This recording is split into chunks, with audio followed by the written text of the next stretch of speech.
الحمد لله الذي خلق الإنسان والصلاة والسلام على عبده الذي فضله بالإعجاز والبيان وعلى صاحبه أبي بكر جامع القرآن وعلى الفاروق الموصوف بالعدل وكذلك كان وعلى عثمان الحي الذي تستحيي منه ملائكة الرحمن وعلى علي سيد العلماء والشجعان وعلى سائر أهله وأصحابه صلاة قائمة على ممضي الزمان أما بعد۔ مولانا خبیب شاہ صاحب نے پوچھا ہے کہ مسجد میں نماز جنازہ پڑھنا کیسا ہے، اور اگر میت باہر ہو اور امام اور مقتدی اندر ہو پھر کیا حکم ہے؟ مسجد میں نماز جنازہ پڑھنا اس طریقے سے کہ میت بھی اندر ہو، امام اور مقتدی وغیرہ سارے اندر ہو، تو اس طرح نماز جنازہ پڑھنا یہ تو مکروہ تحریمی ہے، اور ایک قول اگرچہ مکروہ تنزیہی کا بھی ہے، لیکن بہرحال اس طرح جنازہ پڑھنا یہ مکروہ ہے۔ البتہ اگر میت باہر ہو، امام اور مقتدی اندر ہو، یا میت باہر ہو، امام بھی باہر ہو اور مقتدی اندر ہو، یا میت باہر ہو، امام بھی باہر ہو اور ایک صف کچھ لوگ بھی باہر کھڑے ہو محراب سے باہر، تو ان تینوں صورتوں کی گنجائش ہے، اور سب سے بہتر صورت آخری ہے کہ میت بھی باہر ہو، امام بھی باہر ہو اور امام کے ساتھ کچھ مقتدی بھی باہر کھڑے ہو جائے محراب سے باہر، باقی اندر ہو، تو یہ سب سے بہتر صورت ہے۔ اور سب سے بہتر تو یہ ہے کہ جنازہ جو ہے، جنازے کی نماز وہ مسجد سے باہر ہونے چاہیے۔ سرکار دو عالم صلی اللہ علیہ وسلم کے دور میں مسجد نبوی کے ساتھ نماز جنازہ کے لیے ایک جگہ مقرر تھی، نماز جنازہ وہاں پر پڑھتے تھے، باقی نمازیں جو ہے وہ فرض نمازیں وہ مسجد میں پڑھتے تھے، تو اس لیے بہتر یہ ہے کہ نماز جنازہ جو ہے وہ مسجد سے باہر ہو۔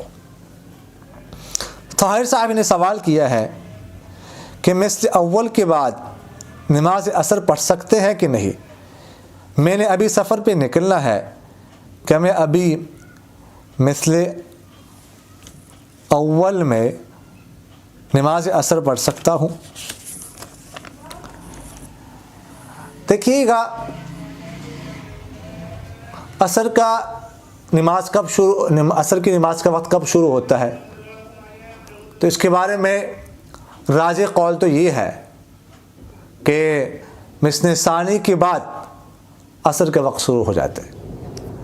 لیکن مثل اول کے بعد اور مثل ثانی ختم ہونے سے پہلے جو وقت ہے، تو اس میں بھی اگر کوئی عذر ہو یا کسی نے سفر پہ نکلنا ہو تو اس وقت میں بھی عصر کی نماز پڑھ سکتے ہیں۔ بعض علماء فرماتے ہیں کہ مثل اول اور مثل ثانی جو ہے، یہ مثل اول اور مثل ثانی کے درمیان، مثل اول کے بعد مثل ثانی ختم ہونے سے پہلے جو وقت ہے، یہ ظہر اور عصر کے درمیان مشترک ہے، یعنی اس میں ظہر کی نماز بھی پڑھی جا سکتی ہے اور عصر کی نماز بھی پڑھی جا سکتی ہے۔ لہٰذا اگر کسی نے سفر پہ نکلنا ہو، جیسے آپ نے سفر پہ نکلنا ہے، تو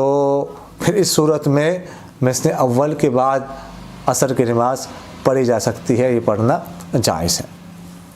ایک صاحب نے سوال کیا ہے کہ موبائل کمپنی لون لینے پر جو اضافی رقم کاٹتی ہیں، یہ جائز ہے کہ نہیں، یعنی سود ہے کہ نہیں؟ دیکھیے گا، موبائل کمپنیاں جو قرض دیتی ہے اس کے بعد جو اضافی رقم کاٹتی ہے، تو یہ ان کے سروس چارجز ہیں، یہ جو ہمیں گھر بیٹھے یہ سہولت مل رہی ہے، تو ظاہر سی بات ہے کہ اس پر ان کا خرچہ آتا ہے، ان کے ٹاور لگے ہوئے ہیں، ان پر بہت خرچہ آتا ہے، ان کے چوکیدار ہیں، جگہ کا کرایہ دیتے ہیں، فرنچائز ہیں، ٹھیک ہے، بڑی بڑی بلڈنگیں ہیں، ان کا کرایہ ہے، ان کے ملازمین ہیں، ان کی تنخواہیں ہیں، تو یہ ہمیں جو گھر میں یہ سہولت مل رہی ہے، ظاہر ہے کہ یہ اس پہ ان کا خرچہ آتا ہے۔ تو قرض لینے پر جو اضافی رقم کاٹتی ہیں، یہ وہ سروس چارجز ہیں، یہ جو ہمیں خدمات میسر ہے، مل رہی ہے، اس پر جو اخراجات آ رہے ہیں، جو چارجز آ رہے ہیں، تو وہ ہم سے وصول کرتی ہے، لہٰذا یہ کاٹنا سود نہیں ہے، اس کو ہم سود نہیں کہہ سکتے، اس سود میں داخل نہیں ہے۔ مولانا احمد شاہ صاحب نے پوچھا ہے کہ پراپرٹی ڈیلر جو پیسے لیتا ہے وہ جائز ہے کہ نہیں؟ سود میں تو نہیں آتا۔ پراپرٹی ڈیلر جو پیسے لیتا ہے یہ کمیشن ہے، اور کمیشن جو ہے وہ ایک سائڈ سے بھی لے سکتا ہے اور دونوں سائڈوں سے بھی لے سکتا ہے، صرف مالک سے لے، صرف گاہک سے لے، یا دونوں سے لے لے، کمیشن لینا اس کے لیے جائز ہے۔ لیکن یہ بات ذہن میں رکھے کہ یہ لینا تو اس کے لیے جائز ہے، لیکن یہ اجرت پہلے سے طے ہونی چاہیے۔ پراپرٹی ڈیلر یہ کہہ دے کہ میں آپ سے اتنی جو اجرت لوں گا، تو اس کے بعد یہ اجرت پہلے سے طے ہو تو پھر لینا جائز ہے، یہ سود میں نہیں آتا۔